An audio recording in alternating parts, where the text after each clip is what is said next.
Escribe en los comentarios desde dónde y a qué hora nos ves. Así podré conocerte mejor.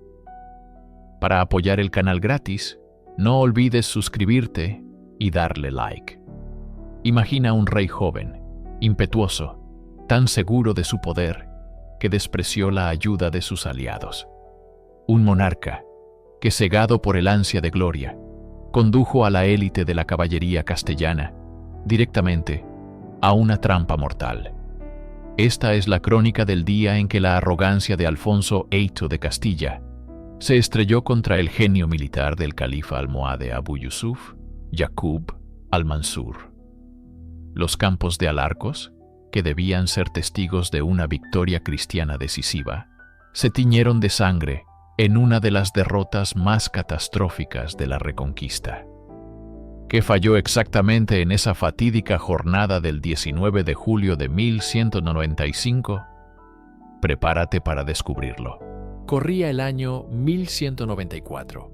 La península ibérica era un mosaico de reinos en constante tensión, un tablero de ajedrez donde la cruz y la media luna medían sus fuerzas. Una frágil tregua, pactada en 1190, mantenía una paz precaria entre el pujante reino de Castilla, gobernado por el joven y ambicioso Alfonso VIII, y el vasto imperio almohade, liderado desde Marrakech por el califa Abu Yusuf Yaqub al-Mansur. Alfonso, envalentonado por sus éxitos previos y la consolidación de su poder, veía la tregua más como una pausa estratégica que como un acuerdo duradero.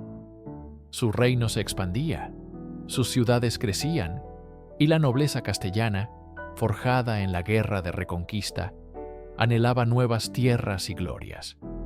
La frontera era una herida siempre a punto de reabrirse, un espacio de racias y escaramuzas donde la paz era una anomalía. Fue en este clima de confianza, rayando en la arrogancia, donde se sembró la semilla del desastre. El arzobispo de Toledo, Martín López de Pisuerga, un prelado más ducho en la espada que en el báculo, recibió el encargo del rey de liderar una expedición de castigo. La excusa era vengar incursiones menores, pero el objetivo real era demostrar la fuerza castellana y saquear las ricas tierras andalusíes. Al frente de un considerable ejército, que incluía a los feroces caballeros de la Orden de Calatrava, el arzobispo se adentró profundamente en territorio almohade. La incursión fue brutal y devastadora. Las huestes castellanas arrasaron los campos de la región de Jaén, Córdoba, y llegaron hasta las cercanías de Sevilla, sembrando el terror y obteniendo un inmenso botín. Para Alfonso VIII y su corte, fue una demostración de poder, una victoria fácil. No sabían que habían golpeado el corazón del orgullo almohade y despertado a un león dormido. La tregua no solo estaba rota, había sido hecha añicos de la forma más provocadora posible. La noticia de la incursión castellana cruzó el estrecho de Gibraltar y llegó a la capital imperial, Marrakech, como un trueno en un cielo despejado. Cayó sobre el califa Abu Yusuf Yaqub como un insulto personal y una afrenta intolerable a su fe y a su imperio. Conocido por la historia como Al-Mansur, el victorioso, era un líder de carácter formidable, un devoto creyente y un estratega militar consumado que había dedicado su vida a consolidar el poder almohade, desde el Atlas hasta Al-Andalus. La audacia del rey castellano y la profanación de sus tierras por parte del arzobispo guerrero encendieron en él una furia fría y decidida. Consideró el acto no solo una violación de un tratado, sino un desafío directo a su autoridad y al Islam. La respuesta no podía ser una simple escaramuza fronteriza. Debía ser un castigo ejemplar, una lección que los reinos cristianos del norte no olvidarían jamás. De inmediato, Al-Mansur declaró la yihad, la guerra santa. Se enviaron emisarios a todos los rincones de su vasto imperio norteafricano, desde las tribus bereberes del Atlas y el Rif, hasta los contingentes árabes y las guarniciones de las ciudades imperiales. El llamado a las armas resonó con una fuerza abrumadora. Se inició una movilización sin precedentes. Miles de guerreros, jinetes y soldados de infantería comenzaron a congregarse, formando un ejército de una escala no vista en generaciones. La logística era titánica: reunir provisiones, armas y organizar el cruce de esta inmensa fuerza hacia la península. Pero la voluntad del califa era inquebrantable. No solo buscaba venganza, sino reafirmar el dominio almohade sobre Al-Ándalus y hacer retroceder la frontera cristiana de una vez por todas. Mientras los barcos comenzaban a transportar a sus tropas a través del estrecho, una gigantesca marea humana se preparaba para inundar el sur de la península, impulsada por el fervor religioso y la ira de su califa. Los informes de la colosal movilización almohade no tardaron en llegar a la corte de Alfonso Aiso en Toledo. Los espías y mercaderes traían noticias alarmantes de un ejército inmenso, liderado por el propio califa, que había cruzado el estrecho y avanzaba hacia el norte. La arrogancia inicial tras el éxito de la razzia se transformó rápidamente en una grave preocupación. Alfonso Pío, aunque joven, no era un necio. Comprendió de inmediato la magnitud de la tormenta que había desatado. El desafío de Al-Mansur no era una simple represalia, sino una invasión a gran escala que amenazaba la propia existencia de su reino. Con una urgencia febril, el rey castellano emitió su propio llamado a las armas. Se enviaron mensajeros a todos los confines de Castilla, convocando a la nobleza feudal a cumplir con su deber de vasallaje. Los grandes señores, como el poderoso Diego López II de Haro, señor de Vizcaya, comenzaron a reunir a sus mesnadas. Las ciudades y consejos, que constituían una fuerza de infantería vital, organizaron sus milicias. Y, sobre todo, se recurrió a las órdenes militares, la élite guerrera de la cristiandad hispana, los caballeros de Santiago, los monjes soldado de Calatrava y los templarios, siempre dispuestos a luchar por la fe. Sin embargo, Alfonso sabía que las fuerzas de Castilla por sí solas podrían no ser suficientes. Envió peticiones urgentes de ayuda a sus vecinos y rivales, los otros reyes cristianos. Solicitó apoyo a su primo, Alfonso Nuomedio de León, y a Sancho Sepio, el Fuerte de Navarra. Pero las relaciones entre los reinos cristianos eran complejas, marcadas por décadas de disputas fronterizas y recelos dinásticos. Alfonso IX de León, en particular, guardaba un profundo rencor hacia el castellano por conflictos pasados. Aunque prometió ayuda, su respuesta fue tibia y lenta.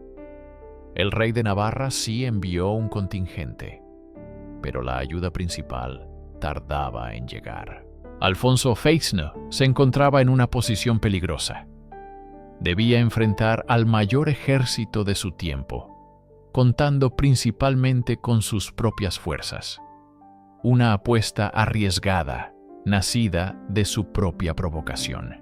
A principios del verano de 1195, dos ejércitos colosales se pusieron en marcha, convergiendo hacia un punto en el corazón de la Mancha que la historia haría infame. Desde el sur, la imponente fuerza almohade avanzaba con una disciplina implacable. Tras consolidar su poder en Sevilla, Al-Mansur guió a sus huestes hacia el norte, cruzando el Guadalquivir y adentrándose en el valle del Guadiana. Era un espectáculo sobrecogedor, una interminable columna de guerreros de diversas tribus, la caballería ligera senata, los arqueros andalusíes, la temible guardia negra del califa y miles de voluntarios imbuidos de fervor religioso. Su objetivo era claro: el castillo de Alarcos, una fortaleza cristiana estratégicamente situada, cuya construcción aún no había finalizado. Tomar Alarcos significaría abrir una puerta directa hacia el corazón de Castilla y la capital, Toledo. Mientras tanto, desde el norte, Alfonso Hueito lideraba al ejército castellano. Partiendo de Toledo a finales de junio, sus tropas representaban el pináculo del poder militar feudal cristiano. La vanguardia estaba formada por la flor y nata de la caballería pesada, liderada por el belicoso Diego López de Haro. Miles de caballeros, cubiertos de cota de malla y portando largos lanzones, constituían el núcleo de su fuerza, un martillo diseñado para romper cualquier línea enemiga. Junto a ellos marchaban los contingentes de las órdenes militares y las milicias concejiles. La moral castellana era alta, quizás demasiado.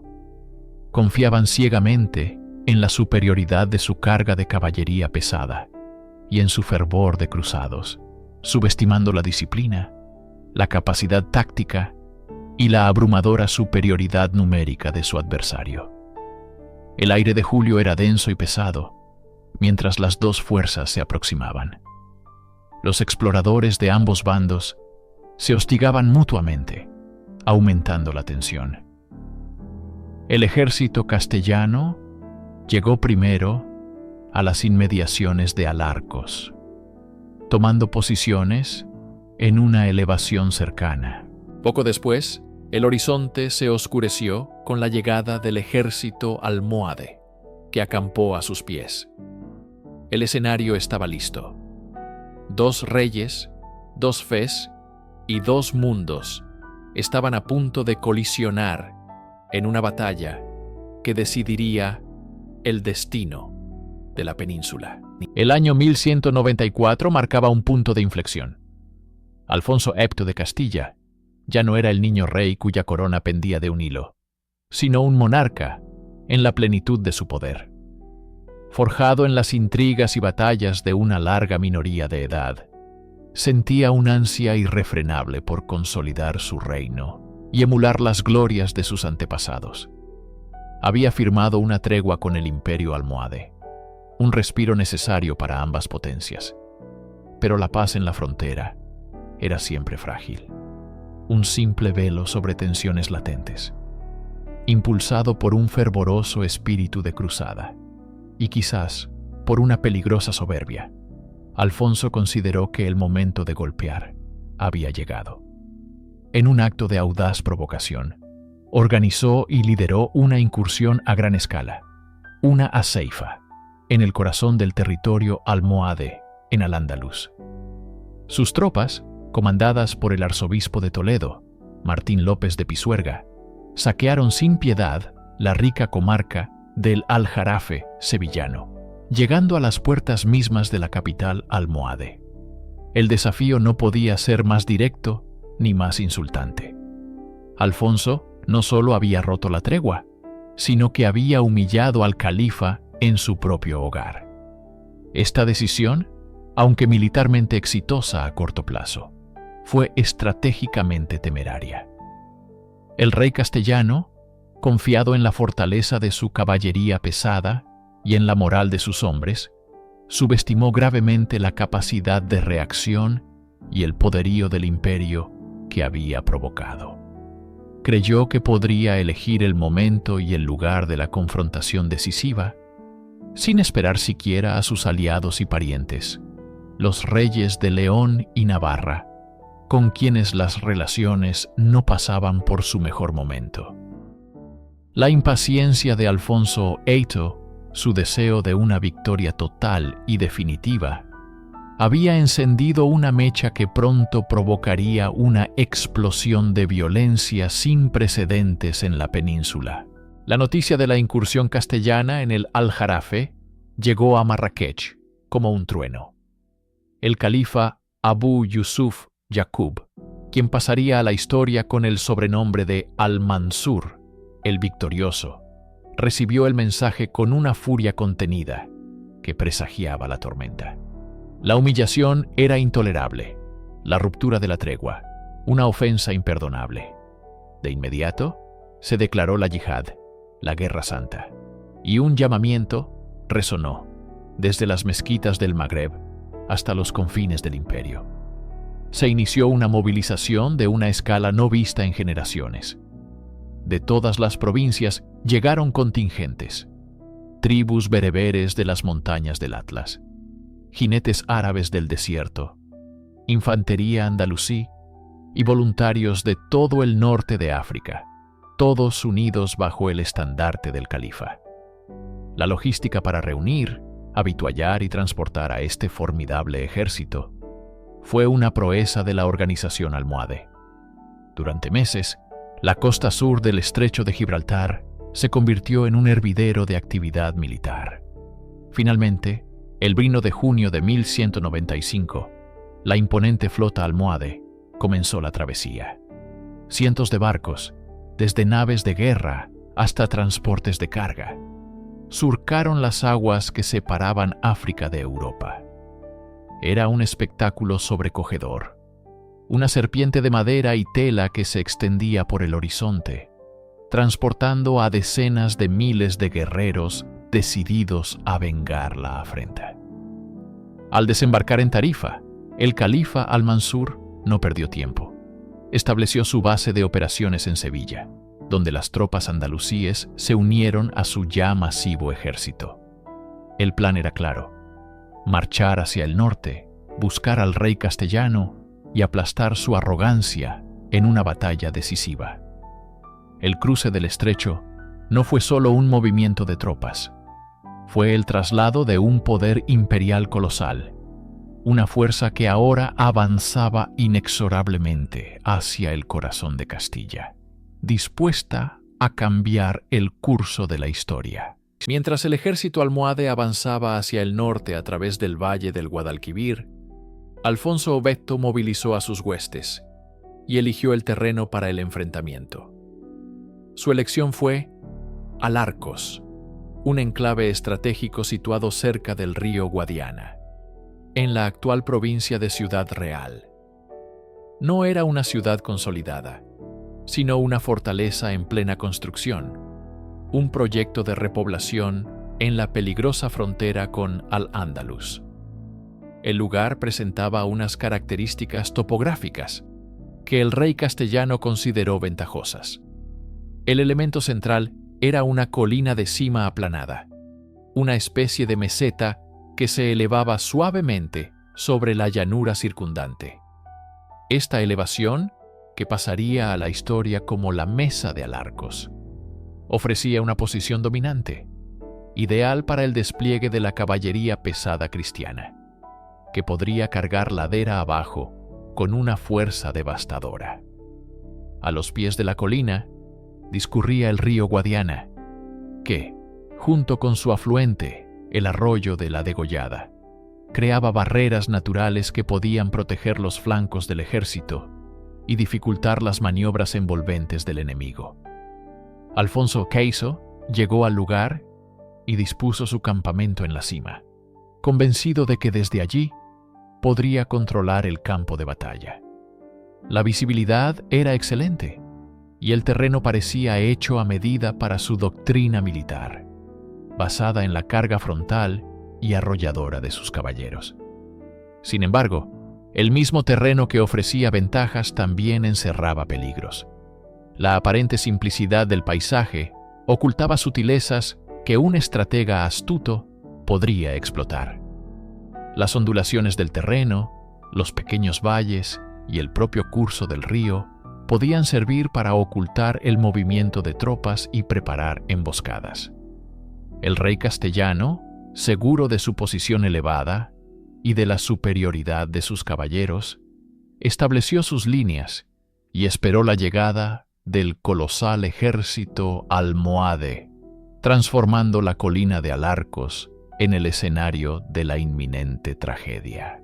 En la víspera de la batalla, dos ejércitos inmensos se observaban a través de la llanura de Alarcos, representando dos mundos y dos formas de hacer la guerra.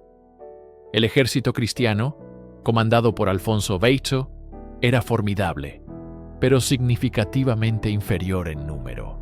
Su espina dorsal era la caballería pesada, los milites villani y los nobles de Castilla, protegidos por cotas de malla y armados con largas lanzas y pesadas espadas.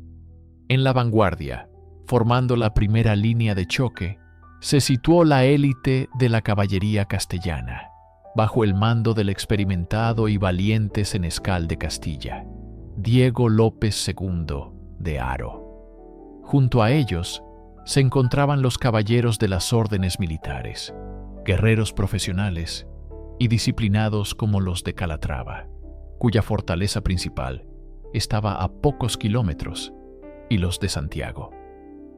El propio rey Alfonso se reservó el mando de la retaguardia, un cuerpo de reserva compuesto por más caballería e infantería de las milicias concejiles. Su estrategia era clara: resistir el primer embate y luego lanzar una carga decisiva con su vanguardia para romper el centro enemigo. Frente a ellos, el ejército almohade del califa Al-Mansur era un mosaico multinacional y abrumador. Su despliegue seguía la doctrina clásica norteafricana. La vanguardia estaba compuesta por las tribus bereberes Senata, jinetes ligeros y arqueros expertos en tácticas de hostigamiento, apoyados por contingentes de voluntarios y tropas andalusíes. Detrás, formando el cuerpo principal de la batalla, se encontraba el propio califa, rodeado por su guardia personal de élite, los imponentes esclavos negros, una fuerza disciplinada y fanáticamente leal. El poder almohade residía no solo en su número, sino en su flexibilidad táctica, combinando la agilidad de la caballería ligera con la solidez de su infantería y la potencia de sus arqueros. En los flancos y en la retaguardia, Al-Mansur dispuso enormes contingentes de reserva, listos para envolver al enemigo o para explotar cualquier brecha. El sol de julio se alzaría sobre dos concepciones de la guerra, a punto de colisionar. Alfonso Peito, desde su posición elevada en el cerro, dio la señal. Un silencio tenso, preñado de anticipación, se rompió con el sonido metálico de miles de viseras bajando y el retumbar de un trueno que no provenía del cielo. Era la caballería pesada castellana, la flor y nata de la nobleza guerrera, iniciando su carga. Liderados por el formidable senescal de Castilla, Diego López II de Haro, unos 10.000 jinetes se lanzaron colina abajo en una formación de cuña perfecta, un ariete de acero y furia destinado a romper el corazón del ejército almohade.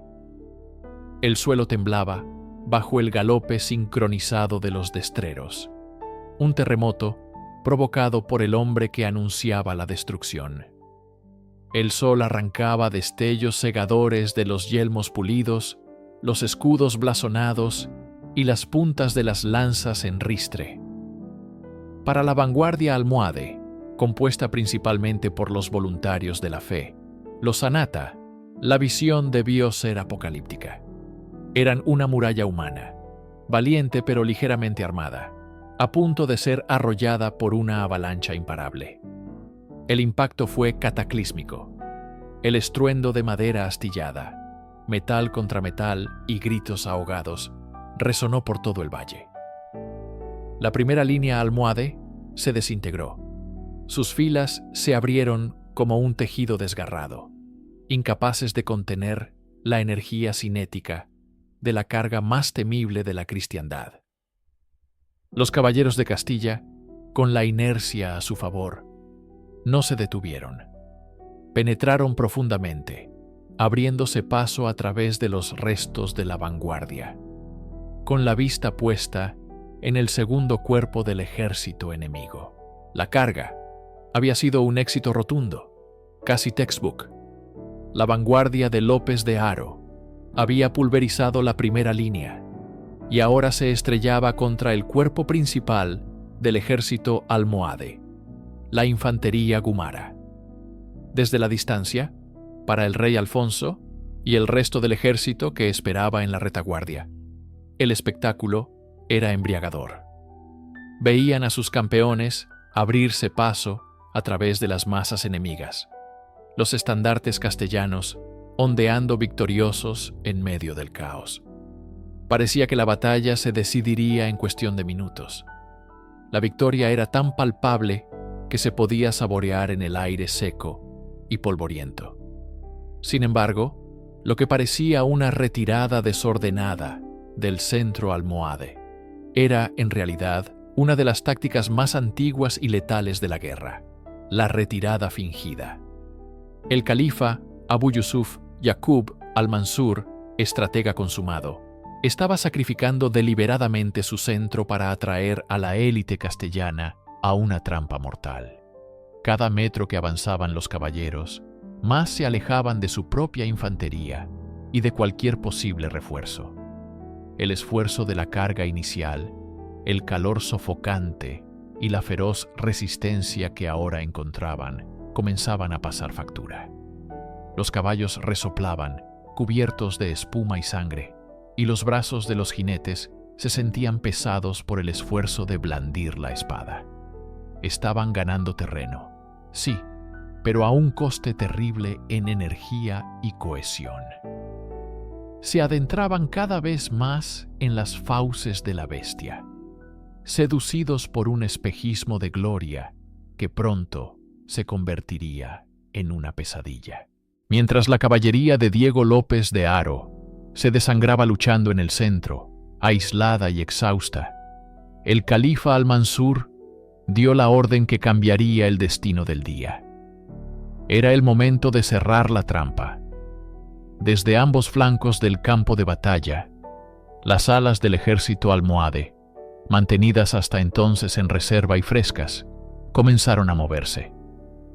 No era una carga frontal, sino un movimiento envolvente, vasto y coordinado, una marea humana que avanzaba para cortar la retirada de los castellanos.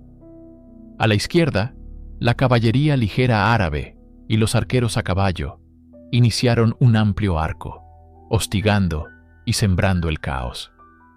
A la derecha, el propio califa se puso al frente de su guardia personal, los imponentes esclavos negros y el grueso de sus tropas andalusíes. El plan era una tenaza perfecta.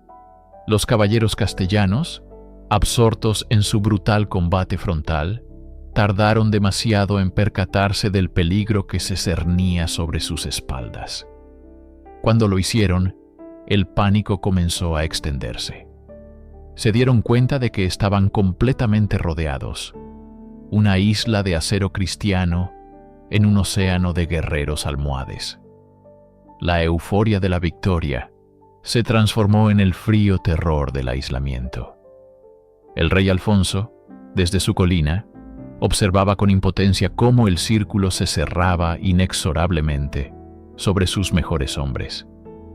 Ya no había forma de enviarles ayuda. Cualquier intento sería suicida. La brillante maniobra táctica de al-Mansur había funcionado a la perfección, convirtiendo el mayor activo de Castilla, su caballería pesada, en su mayor vulnerabilidad. La tenaza se había cerrado. Para los hombres de Diego López de Haro no había escapatoria. Lo que había sido una batalla se convirtió en una masacre. El abrazo de acero de las fuerzas almohades los asfixiaba, comprimiéndolos en un espacio cada vez más reducido, donde la ventaja de sus caballos de guerra y sus largas lanzas quedaba anulada. La lucha se volvió desesperada y personal. Ya no había formaciones ni cargas coordinadas, solo pequeños grupos de caballeros, a menudo luchando espalda con espalda, o individuos solitarios tratando de vender cara a su vida. El aire se llenó del estrépito de miles de armas chocando, de los gritos de los heridos y del relincho aterrorizado de los caballos. Los arqueros almohades, situados en la periferia del cerco, lanzaban una lluvia incesante de flechas sobre la masa compacta de cristianos, causando estragos sin riesgo.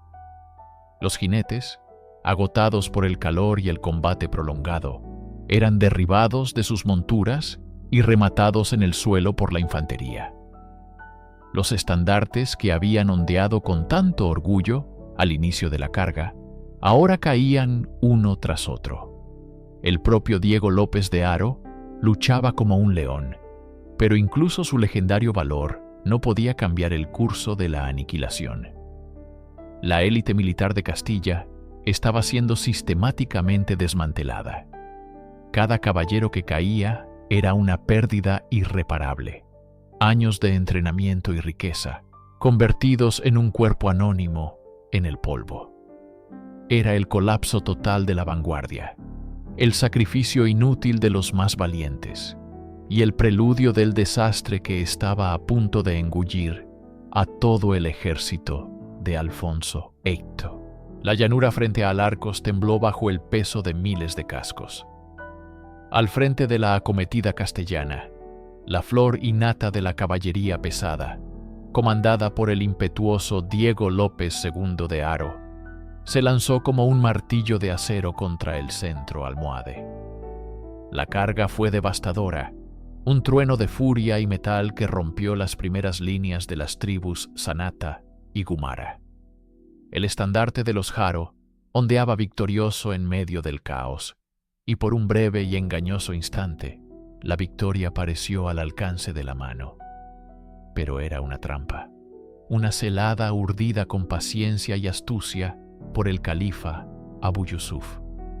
Mientras la caballería castellana, embriagada por su éxito inicial, se adentraba cada vez más en el dispositivo enemigo, desordenando sus filas y perdiendo cohesión.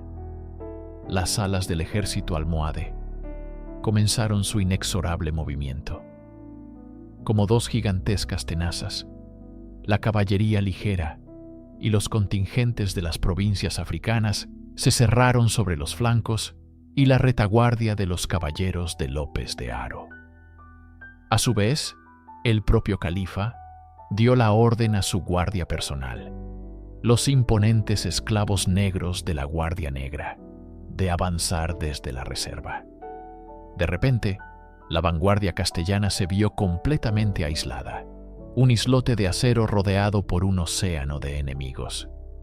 La lucha, antes una carga triunfal, se convirtió en una carnicería desesperada. Los caballos agotados caían, y los caballeros, desmontados y superados en número, eran masacrados sin piedad. El ímpetu se había transformado en desesperación, y el avance en una lucha agónica por la supervivencia. La vanguardia que debía abrir el camino a la victoria estaba siendo aniquilada. Desde su posición en el centro, Alfonso VIII observó con creciente horror cómo su vanguardia, su punta de lanza, era engullida por el enemigo. El colapso fue rápido y total. El estandarte de los Haro, que momentos antes ondeaba con orgullo, desapareció en la marea de guerreros almohades. El pánico comenzó a extenderse como un reguero de pólvora por las filas castellanas. Antes de que pudieran recuperarse del impacto, la segunda oleada almohade, envalentonada por la masacre de la vanguardia, se estrelló contra el cuerpo principal del ejército cristiano. El choque fue brutal. La línea castellana, ahora privada de su caballería pesada de élite, luchaba por mantener la formación bajo una presión insoportable. En el corazón de la batalla, alrededor del estandarte real, se libraba el combate más encarnizado. Alfonso VIII, lejos de ser un mero espectador, se arrojó a la lucha con la furia de un león acorralado. Su espada se tiñó de sangre, y su guardia personal formó un círculo de acero a su alrededor, cayendo uno tras otro para proteger a su soberano. Pero la superioridad numérica almohade era abrumadora. Por cada enemigo que caía, dos más ocupaban su lugar. El círculo de defensores se reducía a cada instante. El rey, cubierto de polvo y sangre, podía ver en los ojos de sus enemigos la certeza de la victoria. Comprendió entonces la terrible verdad. La batalla estaba perdida. ya no luchaba por la victoria, sino por su propia vida. El rey de Castilla, el joven monarca que había buscado la gloria, se encontraba a un paso de la captura o la muerte en el campo de batalla que él mismo había elegido. La situación era insostenible. El rey, luchando con una ferocidad suicida, parecía decidido a morir junto a sus hombres. Para él, la retirada era una deshonra peor que la muerte. Fue entonces cuando sus nobles más leales, viendo la aniquilación inminente, tomaron una decisión drástica. Gonzalo Núñez de Lara, junto a otros miembros de la Guardia Real, se abrió paso hasta el monarca. No hubo tiempo para súplicas ni argumentos. Agarraron las bridas de su caballo y, contra su voluntad, lo arrastraron físicamente fuera del epicentro de la lucha. Alfonso Boiro gritaba, se resistía, intentando volver a la refriega para compartir el destino de su ejército, pero sus hombres fueron implacables. Sabían que la supervivencia del rey era la única esperanza para la supervivencia del reino. La huida fue una pesadilla caótica. Tuvieron que abrirse paso a través de sus propias tropas en desbandada y de las unidades de caballería ligera almohade que ya se dedicaban a la persecución y la matanza. Cada metro ganado era una lucha. Detrás de ellos, el ejército castellano se desintegraba por completo. La formación se había roto y los soldados, presas del pánico, corrían por sus vidas, siendo cazados sin piedad. El rey, escoltado por un puñado de supervivientes, cabalgó sin descanso, con el sonido de la masacre persiguiéndole como un eco infernal. El camino hacia Toledo era la única ruta de escape. Cada galope lo alejaba del desastre, pero lo acercaba a la humillación de tener que anunciar la peor derrota de su reinado. El campo de Alarcos quedaba atrás, sembrado con los cuerpos de miles de sus vasallos y con los restos de su orgullo destrozado. Mientras Alfonso Opeiz huía hacia el norte, la batalla en el campo había terminado, pero la tragedia aún no había concluido.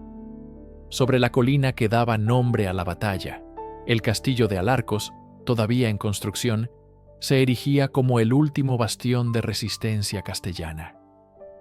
En su interior se habían refugiado los pocos caballeros que habían logrado escapar de la masacre de la vanguardia, entre ellos su comandante, Diego López II de Haro, quien milagrosamente había sobrevivido al cerco.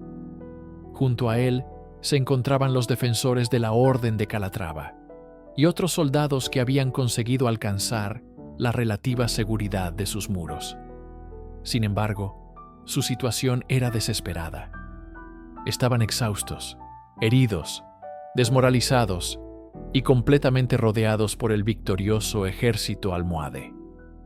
El califa Abu Yusuf no tenía intención de permitir que aquella espina permaneciera en su flanco. Inmediatamente, ordenó el asedio de la fortaleza. No había esperanza de recibir refuerzos ni posibilidad de resistir un asalto prolongado. Fue entonces cuando entró en escena una figura controvertida. Pedro Fernández de Castro, un noble castellano de alto linaje, que por disputas con Alfonso Opeiz se había exiliado y ahora servía en las filas almohades. Actuando como mediador, de Castro negoció los términos de la rendición con López de Haro, a cambio de la entrega inmediata del castillo y de todas las posesiones que contenía. El califa se comprometía a perdonar la vida de los defensores. Sin otra alternativa, López de Haro aceptó. Los supervivientes entregaron sus armas y abandonaron la fortaleza, dejando que el estandarte del califato se izara sobre Alarcos. La última brasa de la resistencia castellana se había extinguido. Cuando el estruendo de la batalla cesó y el sol del 19 de julio de 1195 comenzó a ponerse sobre la llanura de Alarcos, el verdadero alcance de la catástrofe se hizo visible. El campo era un macabro tapiz de muerte y desolación. Miles de cuerpos de soldados castellanos, desde humildes peones hasta orgullosos caballeros, yacían esparcidos entre estandartes rotos y armas abandonadas. El olor a sangre y el lamento de los moribundos llenaban el aire. Para Alfonso Peito, que había logrado escapar por poco hacia Toledo, la noticia del recuento fue un golpe devastador. La élite de su ejército había sido aniquilada. La orden de Calatrava, que había defendido con fiereza el castillo, fue prácticamente exterminada. Su maestre, Nuño Pérez de Quiñones, cayó junto a la mayoría de sus hermanos. Nobles de la más alta alcurnia habían perecido, como Pedro Fernández de Castro el Castellano, quien, a pesar de sus antiguas disputas con el rey, luchó y murió lealmente. Otros, como el poderoso señor de Vizcaya, Diego López II de Haro, no tuvieron tanta suerte y cayeron prisioneros. Su rescate costaría una fortuna al ya mermado tesoro castellano. Los almohades no mostraron piedad con muchos de los capturados, especialmente con los miembros de las órdenes militares, a quienes consideraban enemigos fanáticos. Las ejecuciones sumarias en el mismo campo de batalla añadieron horror a la derrota. La victoria de Yaqub al-Mansur no solo fue táctica, fue aniquiladora. Había decapitado al ejército castellano, llevándose consigo a una generación de sus mejores guerreros y dejando un vacío de liderazgo y experiencia que tardaría más de una década en llenarse. Castilla estaba herida de muerte, sin su ejército, sin muchos de sus nobles, y con un rey humillado que ahora debía enfrentarse a las consecuencias de su impetuosa decisión. La victoria en Alarcos no fue el final de la campaña para el califa Abu Yusuf Yaqub al-Mansur, fue solo el comienzo de su ofensiva. Con el ejército castellano destrozado, el camino hacia el corazón del reino, el Valle del Tajo, estaba completamente abierto. El pánico se extendió como la pólvora por las tierras castellanas a medida que las noticias de la masacre llegaban. El objetivo principal del califa era la joya de la corona, la ciudad de Toledo. Antigua capital visigoda y símbolo supremo de la Reconquista, su caída habría supuesto un golpe moral y estratégico del que Castilla quizás nunca se habría recuperado. Al-Mansur avanzó con su imponente ejército, arrasando la región. Las fortalezas que se interponían en su camino caían una tras otra. Montanches, Trujillo, Plasencia y Santa Cruz fueron tomadas, sus defensores pasados a cuchillo y sus murallas derribadas. El ejército almohade llegó a las mismas puertas de Toledo, acampando a la vista de sus imponentes murallas. Desde las almenas, los aterrorizados ciudadanos podían ver el mar de tiendas y estandartes enemigos que se extendía por el horizonte. La ciudad, aunque formidablemente defendida, se preparó para un asedio que parecía inevitable y probablemente fatal. Sin embargo, Al-Mansur, en una decisión estratégica que aún hoy debaten los historiadores, optó por no iniciar un asalto a gran escala. Quizás consideró que un asedio prolongado sería demasiado costoso en hombres y recursos, o tal vez sus líneas de suministro estaban demasiado extendidas. En lugar de ello, se contentó con realizar incursiones de castigo por toda la región, llegando incluso a las cercanías de Madrid y Guadalajara, demostrando su poder y la total indefensión del reino castellano. Aunque Toledo se salvó del asalto directo, la amenaza había sido real y palpable. El califa se retiró a Sevilla cargado de botín y esclavos, dejando tras de sí un reino aterrorizado y humillado, consciente de lo cerca que había estado del colapso total. La retirada del ejército almohade no trajo la paz a Castilla, sino que simplemente reveló la profundidad de las heridas infligidas en Alarcos. Las cicatrices de la derrota eran mucho más que militares. Eran políticas, diplomáticas y, sobre todo, psicológicas. Para Alfonso Eito, la humillación fue personal y profunda. Su arrogancia y su fe en una victoria rápida se habían hecho añicos, y su prestigio como el más poderoso de los reyes cristianos de la península se había evaporado. Se encerró en un período de luto y penitencia, consciente de que su error de cálculo había costado la vida a miles de sus súbditos y había puesto a su reino al borde del abismo. Pero los problemas no eran solo internos. Los reinos cristianos vecinos, lejos de unirse en solidaridad, vieron en la debilidad de Castilla una oportunidad para sus propios intereses. El rey Alfonso IX de León, primo del monarca castellano, no dudó en aprovechar la situación. Rompiendo cualquier apariencia de lealtad cristiana, pactó con los almohades y lanzó una serie de ataques contra las desprotegidas fronteras castellanas, llegando a ocupar plazas importantes como Mayorga y Tordehumos. Esta alianza con el enemigo musulmán fue tan escandalosa que le valió la excomunión por parte del Papa Celestino III.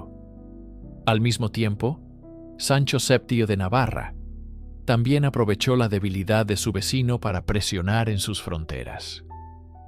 Alfonso Beito se encontró así en una situación desesperada. Su ejército estaba diezmado, su tesoro vacío por los rescates de los nobles capturados, y sus fronteras asediadas no solo por los almohades al sur, sino también por sus supuestos hermanos de fe, al norte y al oeste. La derrota de Alarcos había desatado una guerra civil a cámara lenta entre los reinos cristianos, fragmentando su fuerza y retrasando la reconquista durante años. Reconstruir el reino sería una tarea titánica que requeriría no solo forjar nuevas espadas, sino también sanar traiciones y renegociar alianzas rotas. En la más profunda oscuridad de la derrota, cuando Castilla parecía condenada a la irrelevancia, se plantó la semilla de una futura y gloriosa venganza. La humillación de Alarcos no destruyó a Alfonso Eito, lo transformó. El rey impetuoso y demasiado confiado dio paso a un monarca paciente, metódico y consumido por un único y ardiente propósito: vengar la afrenta y restaurar el honor de su reino. Los 17 años que separan el desastre de Alarcos de la gloria de las Navas de Tolosa no fueron un período de inactividad, sino de intensa y febril preparación. Alfonso Beito dedicó cada gramo de su energía a la reconstrucción. Impulsó la repoblación de las zonas fronterizas, concediendo fueros y privilegios para atraer nuevos colonos que sirvieran como primera línea de defensa. Reformó la administración de su reino para maximizar la recaudación de impuestos, destinando cada moneda a la reconstrucción de su poderío militar. Se forjaron miles de nuevas espadas, se criaron caballos de guerra y se entrenó a una nueva generación de soldados, inculcándoles el recuerdo amargo de Alarcos como un grito de guerra. En el plano diplomático, Alfonso trabajó incansablemente para revertir el aislamiento de Castilla. A través de alianzas matrimoniales, como la boda de su hija Berenguela con Alfonso IX de León, logró neutralizar a sus rivales cristianos, recordándoles que el verdadero enemigo estaba en el sur. Su mayor logro diplomático fue, sin duda, conseguir que el Papa Inocencio III declarara la campaña que preparaba como una cruzada. Esto no solo le proporcionó apoyo espiritual y legitimidad, sino que atrajo a miles de caballeros de toda Europa, ansiosos por luchar contra el infiel. Cada acción, cada tratado, cada reforma, estaba orientada hacia un único día en el futuro. El nombre de Alarcos se convirtió en un susurro constante en la corte. un recordatorio perpetuo de lo que se había perdido y de lo que debía recuperarse. La venganza no sería un acto impulsivo, sino una obra maestra de estrategia, diplomacia y fe que culminaría en otra llanura, la de las Navas de Tolosa, donde la historia de la península cambiaría para siempre.